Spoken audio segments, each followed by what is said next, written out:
Hey, this is Alex Martinez, and I'm the CEO and founder of eCompete Solutions. We are an Amazon consulting agency and one of the fastest growing agencies that exists today. And for today's video, we're going to talk about those rare orders, not so rare, but infrequent orders that happen where the item gets sent out to your Amazon customer and you get a message from this Amazon customer claiming that they never received the item even though it got scanned as delivered, which this poses a problem because there's a lot of possibilities as to what has happened.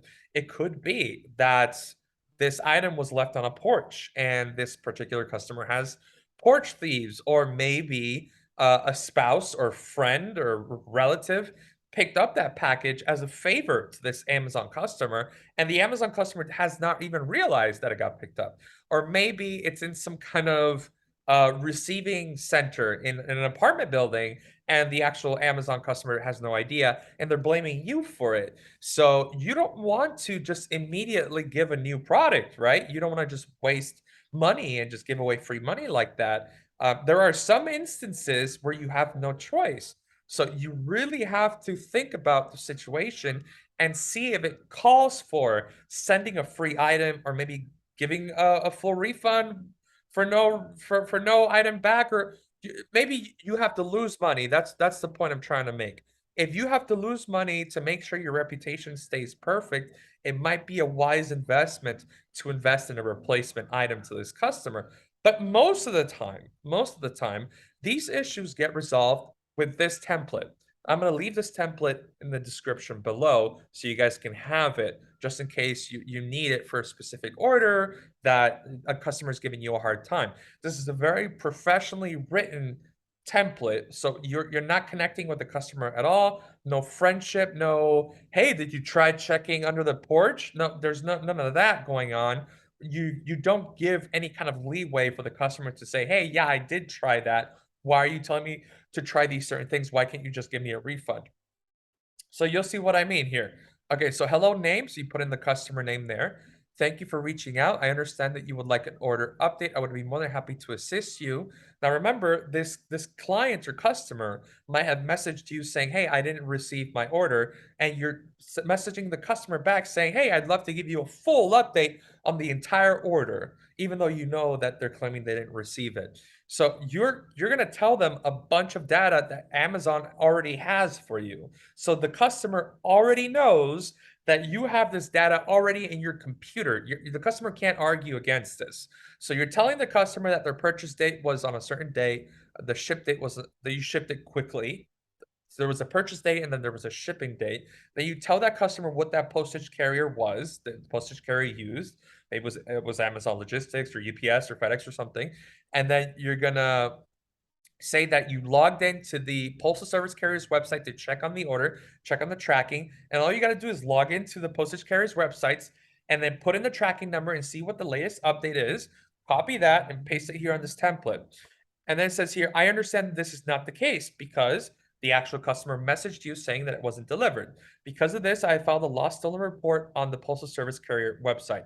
Every single postage carrier, like UPS, FedEx, Amazon, everything, they have an area of their website to claim that the item was lost or stolen.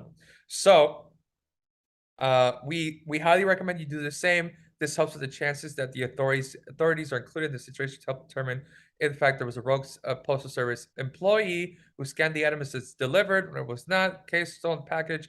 Have a wonderful day. Then you put your store name in there. So basically, you're telling the customer that you're helping them out. You're hearing them out. You're not giving them free money. You're not giving them a replacement just with your eyes closed, just wasting all of that money. You're helping that customer out because you did everything. You sent it quickly, you sent it immediately, you did your job, or maybe FBA did their job. And now this customer wants a free refund, and you're telling the customer, hey, look, I did everything that I could, but I'm going to help you out even further, and I'm going to file this lost or stolen request for you. And maybe you can file it. You can definitely file it through USPS, UPS, or FedEx, and if they give you a reimbursement claim, that you can actually reimburse this customer because you already received the full money's worth. Maybe they acknowledged that the item was lost or stolen. But if not, if UPS or FedEx or whoever doesn't respond to you, then you don't have to respond to this Amazon customer. And this is the template that I always use.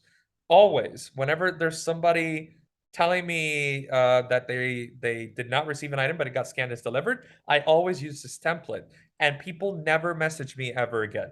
So I always avoid the reimbursement. I always avoid the reimbursement. No, I received I always avoid the replenishment. Sorry, the replacement. There we go. Couldn't think of the word. I always avoid the replacement because it's going to cost me money, and this ends up increasing my profit margins by a lot, with me not having to actually reimburse these customers who may have just lost their packages on their own. Hey there, and thanks for watching my video. I hope you learned something that will help you get a return on your investment in your Amazon journey. Now, as you may already know, I was diagnosed with a brain tumor 6 years ago, and I stand here today due to the efforts of the University of Miami. I spent 12 days in the hospital and about 6 months of rehab later. It's like it never even happened. What the University of Miami is doing is incredible. What the University of Miami Brain Tumor Initiative is doing is incredible. So I would be forever grateful if you considered making a donation to this initiative. And how do you do that? Well, if you've seen my courses, you know I love going to Google. And when I go to Google, I'll put in University of Miami Brain Tumor Initiative. And you can literally write this all totally incorrect, and Google will correct it for you. And then the first link here is umiamihealth.org. You'll get taken to the exact section where you'll find the University of Miami Brain Tumor Initiative, because you know that the University of Miami is a big, big school and there's a big hospital. They do lots of different things. You want to get to the section where it's the Brain Tumor Initiative. And then up here, you can just press Donate Now, and then you can follow the prompts, and you'll see a bunch of buttons that say, oh, your donation will be a tax write-off. So you can look forward to that. And you can look forward to, see, here's the button right here. And you can look forward to helping thousands of people like myself get a second chance at life.